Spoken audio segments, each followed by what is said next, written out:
dosen yang hadir pada siang hari ini. Perkenalkan, saya Elsa selaku moderator yang akan memandu jalannya webinar pada siang hari ini. Sebelumnya, saya mengucapkan terima kasih kepada seluruh peserta webinar yang telah bergabung pada siang hari ini yang akan membahas tentang tugas akhir bertransformasi jadi artikel ilmiah super cepat. Semoga acara webinar siang hari ini diberi kelancaran dan berjalan dengan sebagaimana mestinya. Untuk para peserta webinar, sebelum memulai acara, saya akan membacakan beberapa tata tertib webinar pada siang hari ini. Yang pertama, penulisan nama peserta sesuai dengan formulir pendaftaran. Yang kedua, menggunakan background webinar yang telah disediakan oleh panitia. Yang ketiga, memperhatikan dan mencatat poin-poin penting yang telah disampaikan oleh pemateri. Yang keempat, mengisi daftar hadir dan tak lupa mendokumentasikan selama ikut serta acara webinar pada siang hari ini. Yang kelima, berikan tanda take hand pada saat ingin bertanya. Yang keenam, hikmat dan tertib selama acara webinar berlangsung. Baiklah, saya akan membacakan susunan acara pada siang hari ini. Acara yang pertama yaitu pembukaan, yang kedua menyanyikan lagu kebangsaan Indonesia Raya, yang ketiga sambutan, yang keempat acara inti, dan yang kelima itu penutup. Untuk menghemat waktu, langsung saja kita beranjak ke acara pertama yaitu pembukaan. Marilah kita buka acara ini dengan membaca basmalah bersama-sama.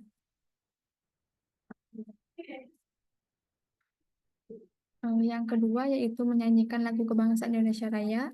Untuk peserta webinar dimohon mendengarkan dengan hikmat.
Suaranya kok nggak ada ya?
Acara yang ketiga yaitu sambutan yang akan disampaikan oleh Direktur Admiration Publisher. Kepada Ibu Angkorina, saya persilahkan. Baik, terima kasih Mbak Elsa atas kesempatan waktunya. Assalamualaikum warahmatullahi wabarakatuh. Selamat siang para peneliti dan akademisi yang saya hormati. Saya Al-Khoria, Direktur Admiration Publisher, yang senang menyambut Anda semua dalam webinar yang sangat menentukan ini. Pernah nggak sih Anda merasa terbebani dengan tugas akhir dan proses panjang agar tugas tersebut siap untuk publish? Nah, kita di sini mengucapkan selamat tinggal pada rasa frustasi itu. Dengan pesatnya perkembangan teknologi, kecerdasan buatan atau AI, kita dapat merombak total cara kita menulis dan mempublikasikan karya ilmiah kita tersebut. Judul webinar kita pada siang hari ini adalah Boom, tugas akhir bertransformasi jadi artikel ilmiah super cepat dengan AI. Judul ini menggambarkan secara tepat bagaimana AI dapat merevolusi proses penulisan ilmiah. Bayangkan saja, Anda dapat mengubah tugas akhir Anda menjadi artikel berkualitas tinggi dalam waktu yang jauh lebih singkat. Saya sangat yakin bahwa webinar ini akan memberikan manfaat yang sangat besar bagi kita semua. Mari kita sama-sama menggali potensi AI untuk mengubah cara kita melakukan penelitian dan menulis. Selamat mengikuti webinar. Wassalamualaikum warahmatullahi wabarakatuh.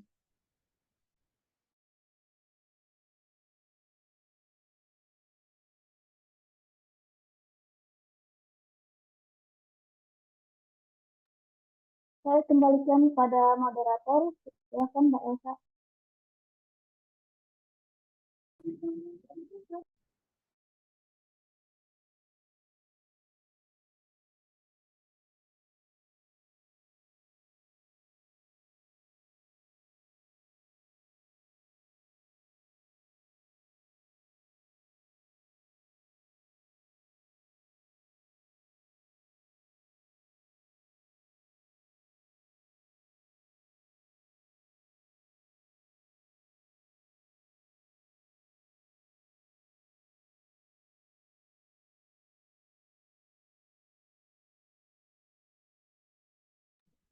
Terima kasih kepada Ibu Direktur Admiration Publisher yang telah menyampaikan sambutannya. Lanjut ke acara yang keempat, yaitu acara inti. Baiklah, tanpa berlama-lama lagi, mari kita persilahkan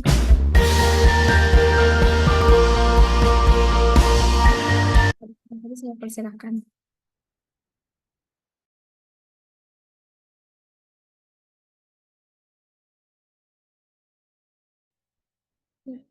Terima kasih Mbak Elsa. Sebelumnya, apakah suara saya terdengar?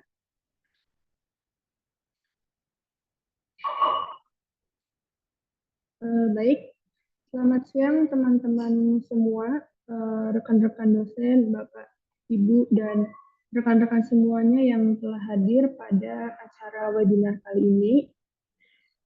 Sebelumnya saya ingin mengucapkan terima kasih kepada Admiration Publishing yang telah menyelenggarakan acara webinar kali ini.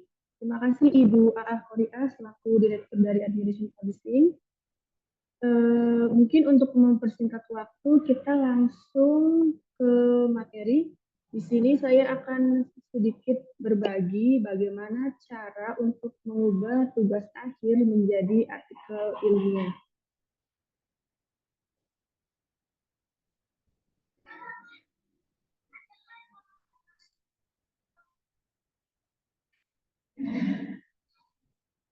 Ya.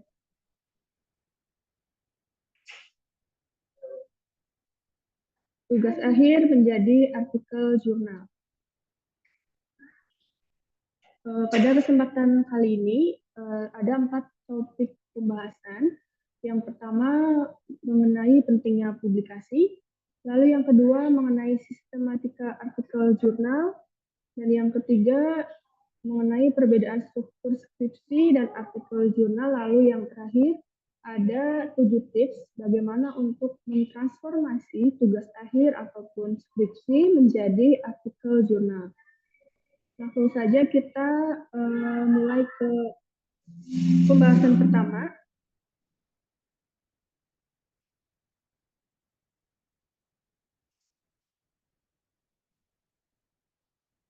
Mulai ke pembahasan pertama mengenai pentingnya publikasi.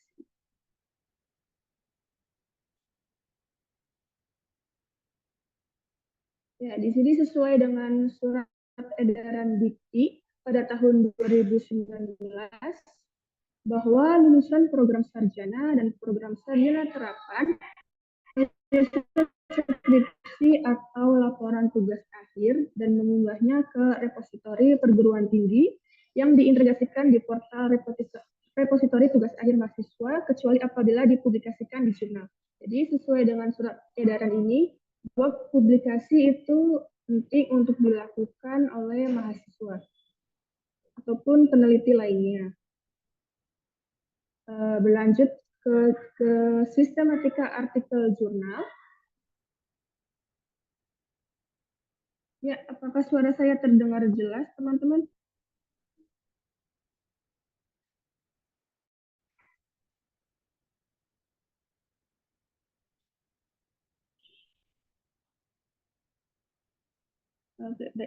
Saya lanjutkan ya.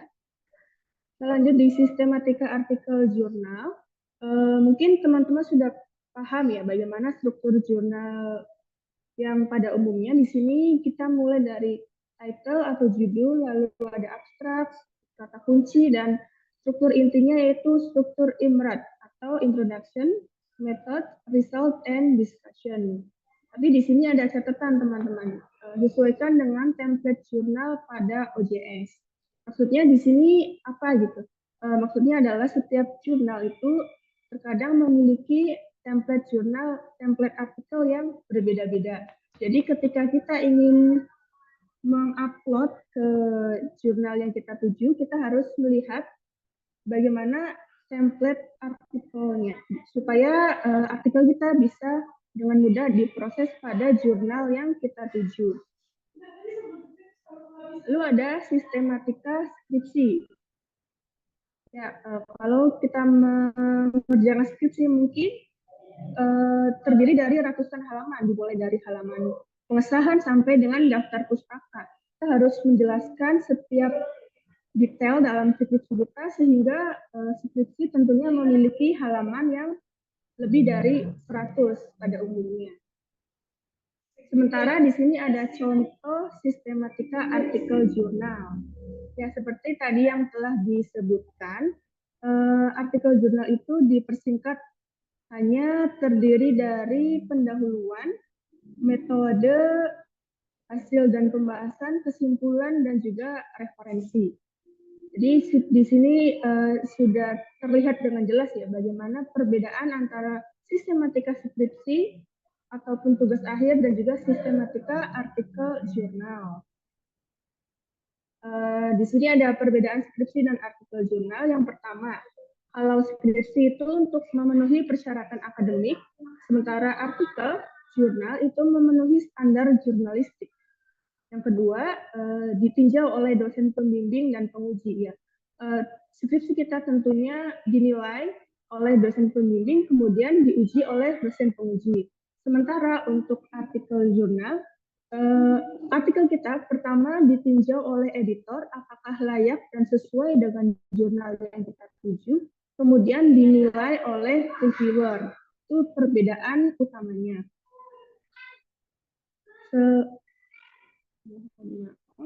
Lalu untuk yang ketiga itu ada berisi bab, sementara artikel jurnal berisi bagian dan tentunya lebih sedikit.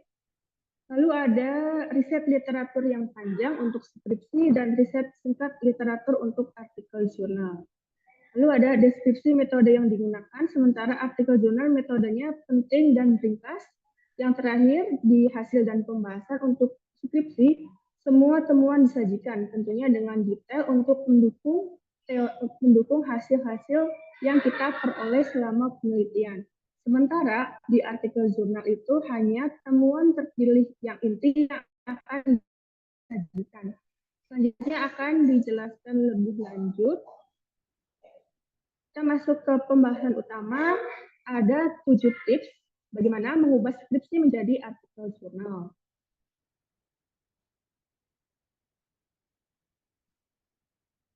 Tips yang pertama yaitu tentukan tujuan artikel jurnal. Tujuan yang jelas untuk mengubah tesis, skripsi, atau disertasi menjadi artikel jurnal. Pastikan artikel sesuai dengan fokus dan cakupan jurnal yang kita tuju. Jika tidak sesuai, cari jurnal lain yang cocok. Lalu yang terakhir, pelajari artikel-artikel yang sudah terbit di jurnal tersebut sebagai contoh dan panduan. Ya, untuk tujuan ini bisa dikatakan salah satu jantung dari penelitian. Kalau tujuannya jelas, editor ataupun reviewer dengan mudah akan memeriksa artikel kita. Misalnya, jika tujuan itu mengandung kata-kata analisis, tentunya metodenya bisa dinilai dengan tepat bahwa metodenya itu bisa jadi kualitatif. Jadi tujuan ini bisa menentukan bagaimana jalan artikel kita di jurnal yang kita tuju.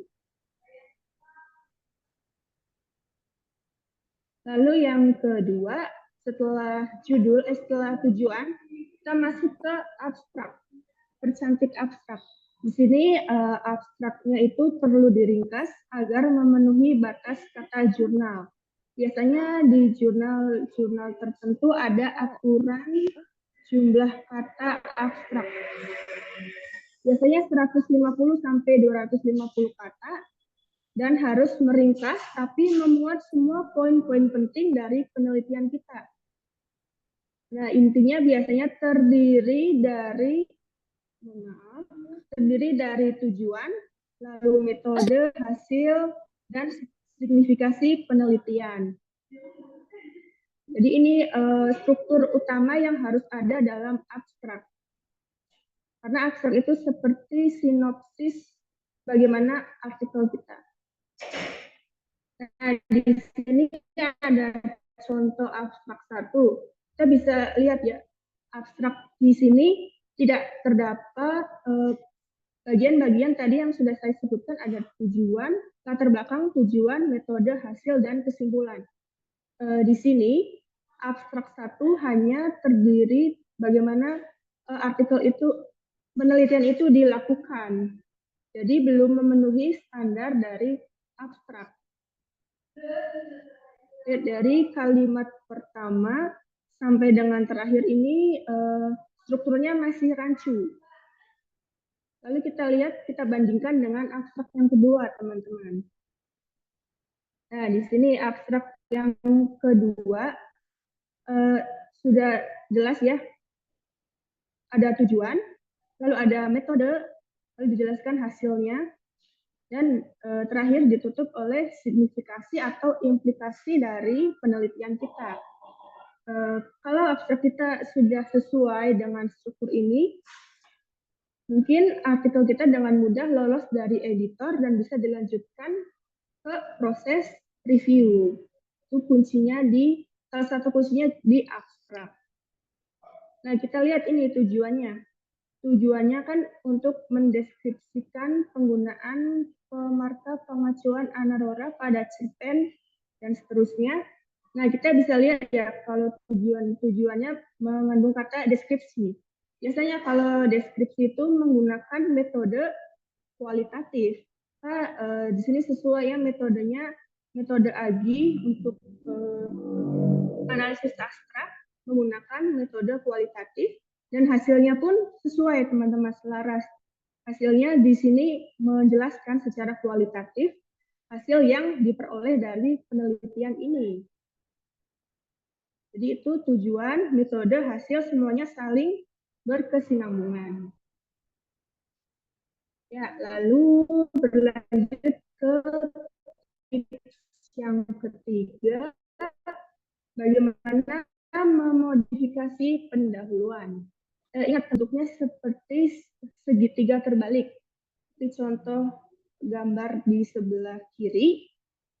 Dimulai dari isu global atau konteks umum, lalu turun ke isu spesifik, kemudian urgensi dan permasalahan yang lebih khusus, lalu masuk ke gap penelitian, kita bandingkan dengan penelitian terdahulu, lalu ditutup dengan tujuan ataupun fokus penelitian.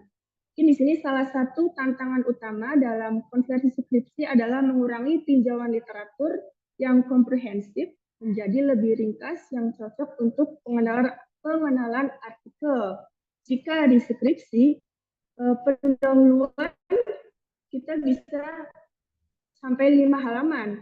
Tapi di jurnal, bagaimana kita harus meringkas pendahuluan itu menjadi 6 paragraf. Caranya yaitu rangkum hal yang menjadi latar belakang penelitian dan memunculkan data serta pendapat ahli yang berhubungan dengan masalah tersebut. Di sini ada sedikit tipsnya, terdiri dari 6 paragraf itu. Yang pertama dari masalah umum, seperti segitiga terbalik masalah umum. Misalnya kita menganalisis sekolah. Jadi masalah umumnya tentang sekolah, kemudian masalah khususnya turun menjadi kelas. Jadi kan itu dari umum ke khusus, lalu masukkan teori pendukung. Untuk teori pendukung kita bisa menggunakan teori yang umurnya itu lebih yang lama karena teori kan tidak berubah ya.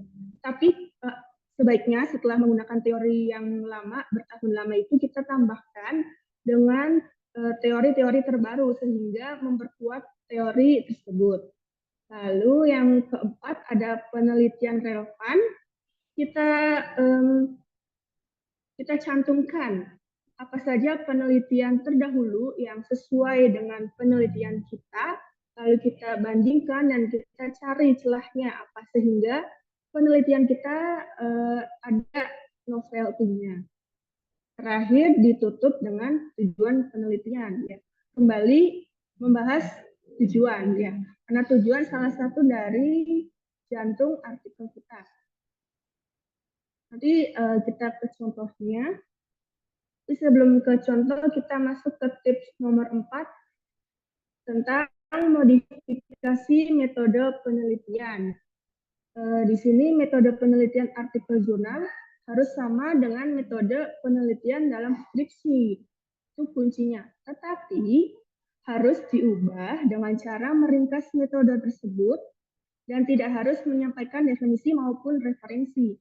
Jadi untuk artikel jurnal itu kita tidak perlu menjelaskan. Misalnya penelitian kualitatif adalah bla bla bla. Nah, di artikel kita tidak perlu menjelaskan poin tersebut.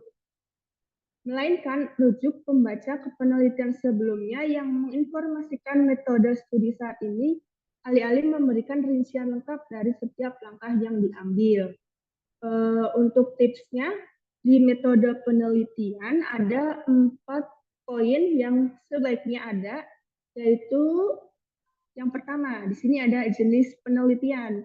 Kita sebutkan dan berikan alasan mengapa kita menggunakan jenis penelitian itu. Yang kedua, populasi dan sampel. Kita sebutkan populasinya apa dan sampelnya berapa. Lalu prosedur, bagaimana cara kita mengumpulkan data. Dan yang terakhir, analisis data. Bagaimana cara kita menganalisis datanya. Ini untuk metode penelitian, cukup untuk menyebutkan 4 poin ini saja. Dari jenis penelitian, populasi dan sampel, pengumpulan data, dan yang terakhir analisis data. Tips nomor 5, ringkas hasil penelitian. Bagian hasil, tulis analisis yang relevan, pastikan bahwa hasilnya secara langsung berkontribusi untuk menjawab pertanyaan atau hipotesis penelitian awal berbentuk penyajian data yang diperoleh. Ini untuk bagian hasil. Lalu di bagian pembahasan, sesuaikan dengan hasil. Pembahasan yang kuat memberikan penjelasan dan perbedaan dari penelitian sebelumnya dengan mempertimbangkan populasi dan sampel, pengaruh ukuran, keterbatasan pengukuran, dan pertimbangan spesifik penelitian lainnya. Bisa juga dilihat dari keselarasan dengan tujuan dan dengan tujuan atau pertanyaan penelitian. Ya, di sini juga kita selaraskan lagi dengan tujuan, karena tujuan merupakan salah satu inti dari penelitian. Di mana tujuan harus selaras dari abstrak, lalu tadi pendahuluan, metode, dan juga tentunya di hasil pembahasan. Hasil penelitian ini sangat penting dipaparkan di bagian jurnal ilmiah. Khusus bagian ini sampaikan seluruh hasil temuan penelitian karena merupakan inti dari jurnal ilmiah. Tips nomor 6, kesimpulan jelas. Ya, di sini maksud dari kesimpulan jelas itu adalah kesimpulan dalam artikel jurnal harus menjawab permasalahan atau tujuan. Jangan berupa pembahasan lagi. Dan juga berbentuk paragraf, bukan poin per poin. Dan biasanya bisa menambahkan saran penelitian selanjutnya. Jadi kesimpulan ini sesuai dengan pembahasan, sesuai dengan tujuan juga, dan bentuknya itu paragraf, bukan poin per poin untuk kesimpulan. Tips nomor 7, batasi jumlah referensi. Sertakan hanya referensi yang paling relevan, yaitu secara teoritis penting ataupun baru. Kutipan referensi dapat memandu pembaca yang tertarik ke literatur yang lebih luas untuk merujuk penelitian sebelumnya. Di sini maksud dari batasi jumlah referensi, kita tidak perlu untuk biasanya kita menambah-nambahkan atau melebih-lebihkan referensi, ya mungkin itu bagus ya untuk menambah referensi artikel yang kita kutip, tapi sebaiknya dibatasi dan hanya menambahkan yang penting dan sesuai dengan penelitian kita. Ada 3 kata kunci untuk jumlah referensi, yaitu untuk memilih yang paling relevan dan terbaru,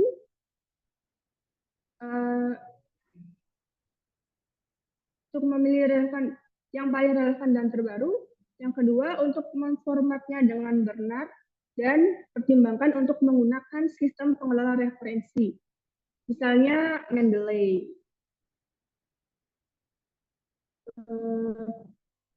Lalu bagaimana cara untuk mencari referensi yang berkualitas agar relevan dan terbaru dengan penelitian kita? Kita bisa mencarinya di Science Direct karena sudah terindeks dengan Scopus.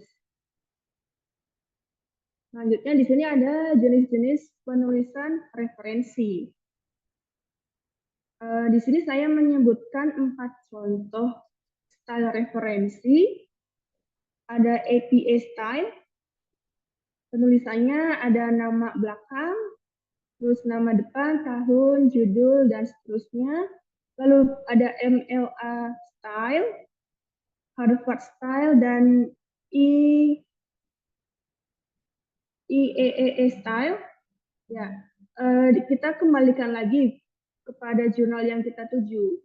Jurnal tersebut menggunakan style referensi yang seperti apa, kita ikutin dan cari guideline-nya agar sesuai dengan penggunaan style referensi pada jurnal yang kita tuju. Kita masuk ke contoh artikelnya ya teman-teman.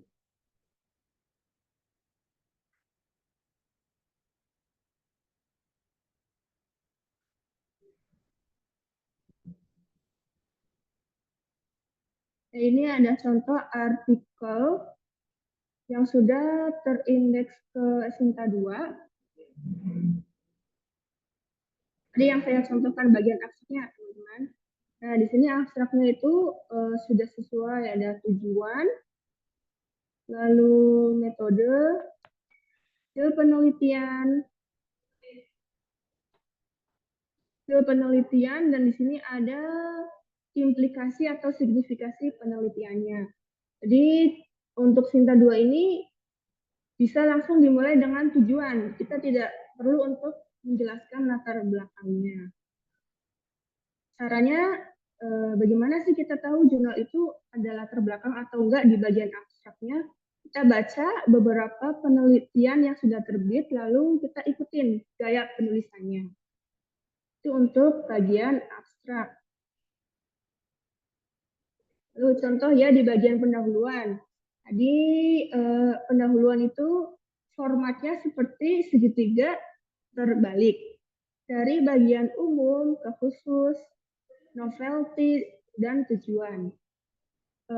Di sini dimulai dari yang umum, bahasa ya. Di sini paragraf pertama membahas tentang bahasa, lalu turun ke permasalahan khusus, membahas karya sastra. Setelah itu, paragraf selanjutnya masih ke permasalahan khususnya, menggunakan, sini ada sudah menggunakan teori ya, teori babonnya nih. Teorinya menggunakan tahun 1976 dari Halliday dan Hasan.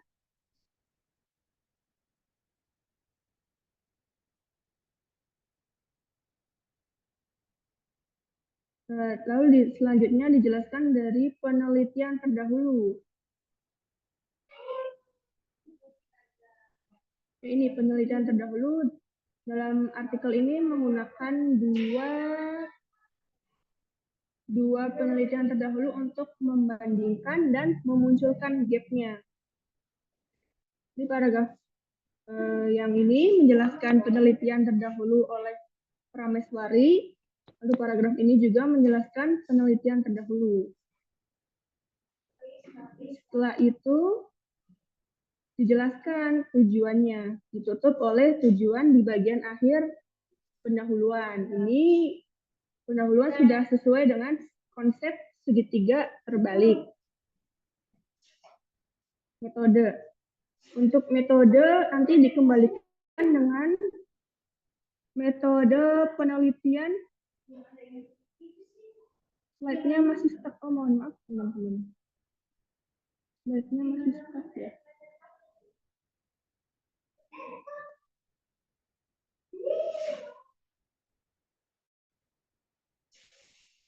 Oh, slide-nya belum berganti.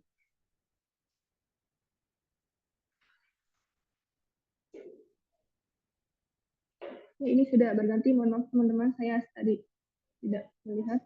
Saya sedikit mengulang ya. Ini abstraknya. Nanti saya share juga link dari contoh artikelnya. Ini abstraknya dari tujuan, lalu ada metode, hasil, dan signifikansinya. Lalu pendahuluan konsep segitiga terbalik dimulai dari membahas bahasa ya sebagai permasalahan umumnya, lalu turun ke karya sastra dan dijelaskan teori-teori yang digunakan, lalu turun lagi ke penelitian terdahulu untuk membahas gap penelitian ini, apa yang membedakan penelitian ini dengan penelitian sebelumnya. Setelah itu ditutup dengan tujuan di akhir pendahuluan, dijelaskan tujuan penelitiannya. Poin selanjutnya tentang metode. Ya, untuk metode mungkin dikembalikan lagi kepada metode apa yang digunakan untuk meneliti. Kalau contohnya ini menggunakan metode deskriptif kualitatif ya, sesuai dia menyebutkan jenis penelitiannya dan tidak perlu untuk menjelaskan pengertian dari metode ini. Lalu tentang datanya, data pengumpulan data, lalu ada analisis datanya. Hasil dan pembahasan, ini disesuaikan lagi dengan tujuan. Tadi tujuan ada 3 ya. Di sini tujuan, ya ada 3 tujuan penelitian, sehingga di bagian hasil juga harus membahas ketiga tujuan ini agar saling selaras.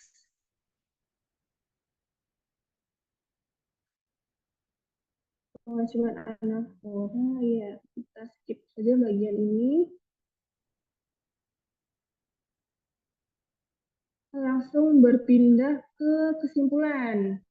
Nah, kesimpulan tadi ya dijelaskan, kesimpulan itu berbentuk paragraf dan merangkum semua hasil yang ada di bagian hasil dan pembahasan. Nah, ini tadi di bagian pendahuluan disebutkan ada 3 tujuan. Dan di hasil pun dijelaskan juga tentang 3 tujuan ini. Begitupun di kesimpulan, kita harus saling terkait dan jelas disimpulkan 3 poin itu seperti apa. Setelah menyimpulkan dari penelitian, diberikan juga saran ya untuk penelitian selanjutnya. Untuk daftar rujukan, kita bisa sesuaikan dengan kebutuhan artikel kita dan sesuaikan juga dengan contoh, misalnya contoh artikel yang sudah terbit di jurnal yang kita tuju. Kita lihat dia menggunakan berapa referensi. Nah, kita bisa meniru gaya kutipannya agar artikel yang kita submit itu dapat segera diproses di jurnal yang kita tuju. Ya. Ya mohon maaf teman-teman, tadi tentang judul ya, kita kan ada yang terlewat di judul. Judul dari judul di skripsi dan judul di artikel jurnal itu harus berbeda teman-teman, karena skripsi kita sudah terupload di repository, jadi kita harus menggunakan judul yang berbeda. Caranya seperti apa untuk mengubah judul skripsi kita menjadi judul artikel? Kita bisa menggunakan bantuan AI.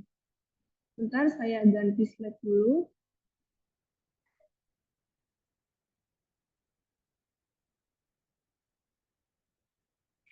Nah, ini kita bisa menggunakan rumus ini untuk membantu kita mengubah judul skripsi menjadi judul artikel yang menarik agar dilirik oleh editor ataupun reviewer jurnal. Yang pertama, rumusnya itu perkenalkan diri sebagai user atau pengguna. Yang pertama, lalu yang kedua, perintahkan AI sebagai objek atau alat ahli atau profesional secara detail dan spesifik. Ini kita masuk ke contohnya ya. Saya adalah mahasiswa sastra Inggris dan ChatGPT sebagai pakar atau ahli. Ya, nanti untuk materi dan juga contoh artikelnya akan di-share di grup webinar. Yang pertama, sesuai rumusnya itu perkenalkan diri sebagai user atau pengguna. Ini contoh perkenalannya, saya adalah mahasiswa Prodi Sastra Inggris.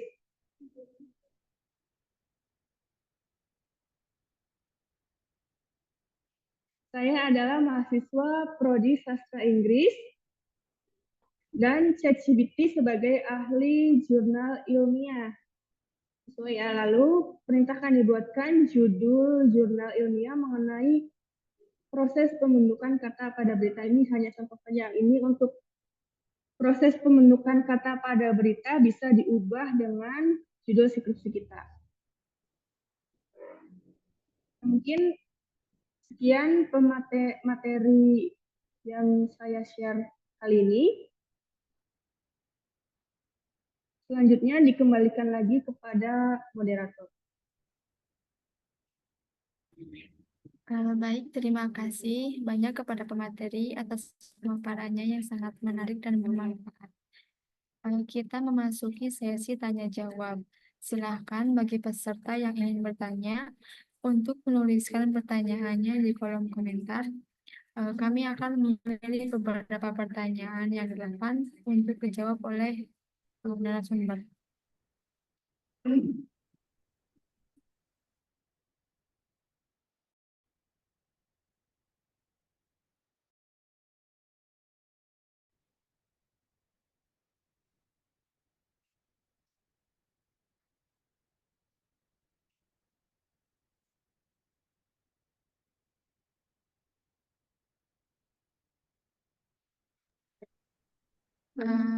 Baik, ini ada pertanyaan dari Leli. Apakah abstrak di artikel harus satu paragraf? Ya, untuk Kak Leli. Apakah abstrak di artikel harus satu paragraf? Jawabannya iya, karena sesuai template dari artikel yang kita tuju itu hanya satu paragraf. Karena abstrak kan seperti sinopsis singkat, jadi tidak perlu untuk dua paragraf atau lebih. Seperti itu untuk Kak Leli.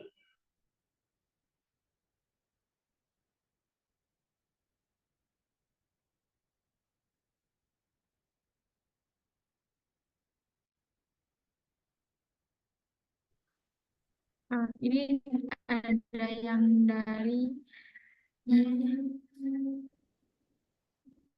Yeni Mulyani. Untuk uji turnitin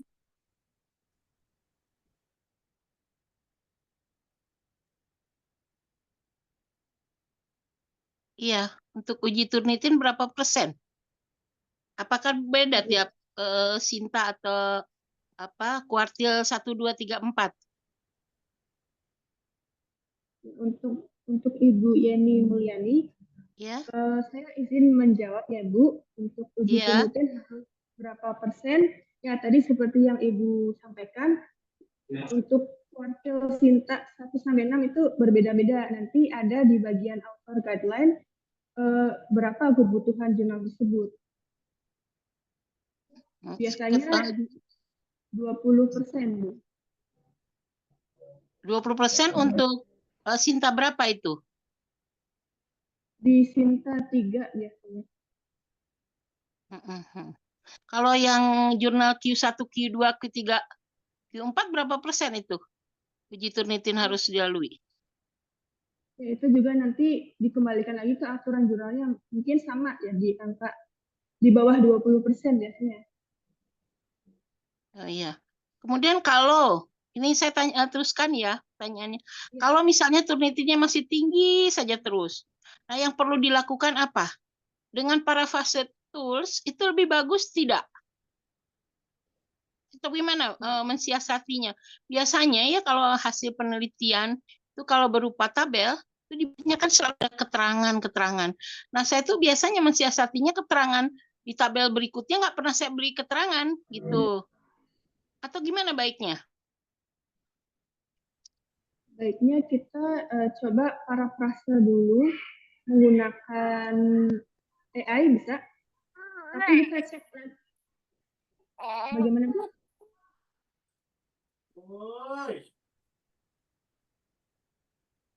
Ya, kita bisa parafrase dulu dengan bantuan alat. Setelah itu kita cek kembali sebagai peneliti, kita cek kembali apakah sudah sesuai atau belum. Karena ini juga salah satu kendala ya dalam penerbitan artikel itu di parafrase.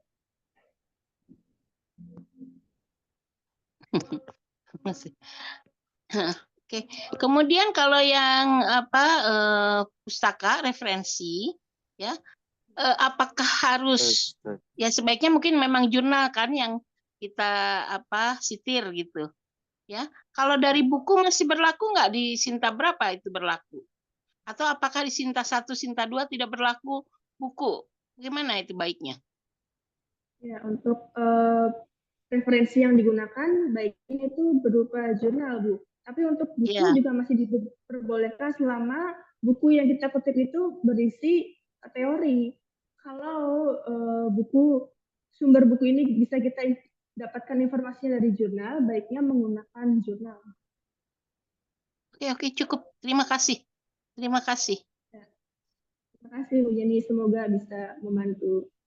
Amin.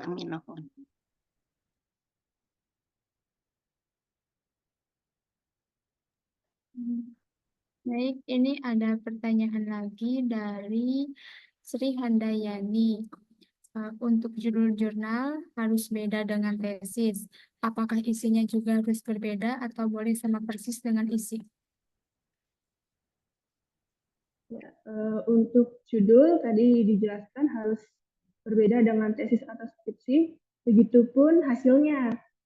Hasilnya mungkin intinya sama, tapi penyampaiannya itu dibedakan ya, karena kan tesis yang diupload di repositori kan semua bagian, sementara di artikel jurnal kita persingkat, jadi tentu akan berbeda walaupun hasil ataupun inti hasilnya itu sama.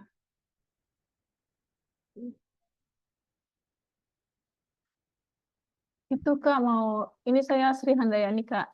Terus mau melanjutkan lagi boleh Kak? Ya, boleh. Itu tadi berarti kan harus berbeda ya isinya. Apakah isinya juga bisa kita minta bantuan dengan AI Kak?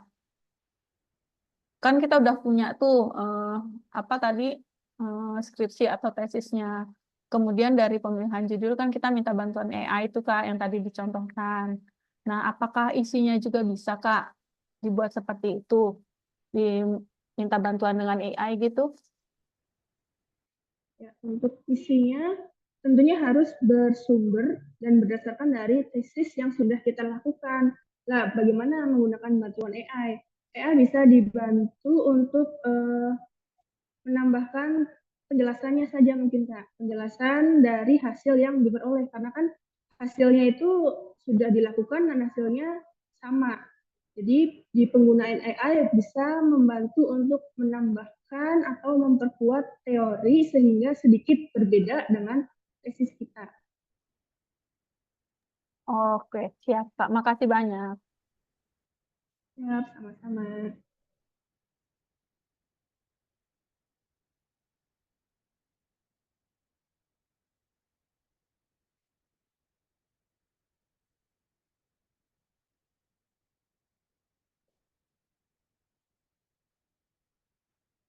Baik, terima kasih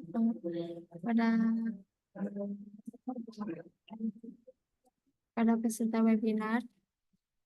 Kita masuk ke acara terakhir yaitu penutup. Adalah kita tutup acara webinar pada siang hari ini dengan membaca hamdalah bersama-sama. Alhamdulillahirabbil alamin. Silakan kepada seluruh peserta untuk mengisi link absensinya.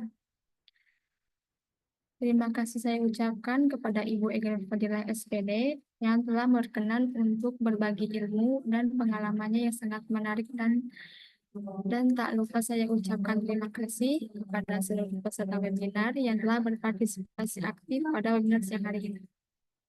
Dan saya memohon maaf atas segala kekurangan selama webinar berlangsung. Saya Elsa selaku pembawa acara kami undur diri. Wassalamualaikum warahmatullahi wabarakatuh. Waalaikumsalam warahmatullahi wabarakatuh. Terima kasih banyak, panitia.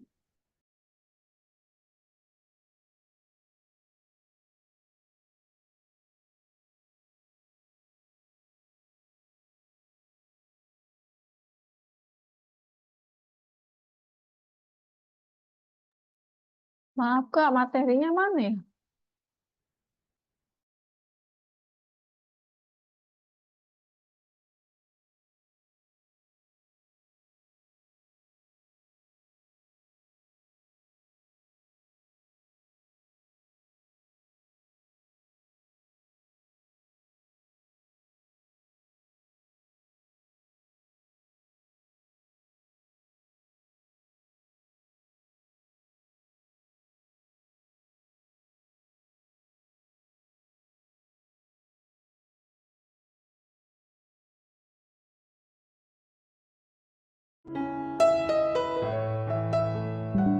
Saya di-share materinya, Mbak.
Apa, Eka, gua tadi baru barusan screenshot yang udah habis simpan mana nih? Udah kasih dokumen itu apa? Di itu Bu, biasanya kalau Zoom ya ada di galeri langsung. Ini kan kedua udah ini, udah mau isi. Udah digambar. Iya, gambar. Gambar, pilihnya di gambar. Ini gambar. Gambar. Nah itu Ibu yang mana tuh?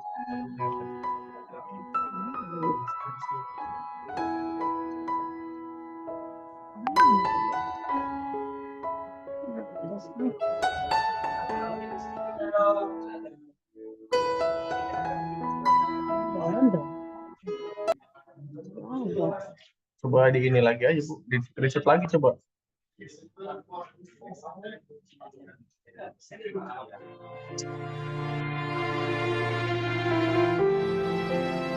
Hilang.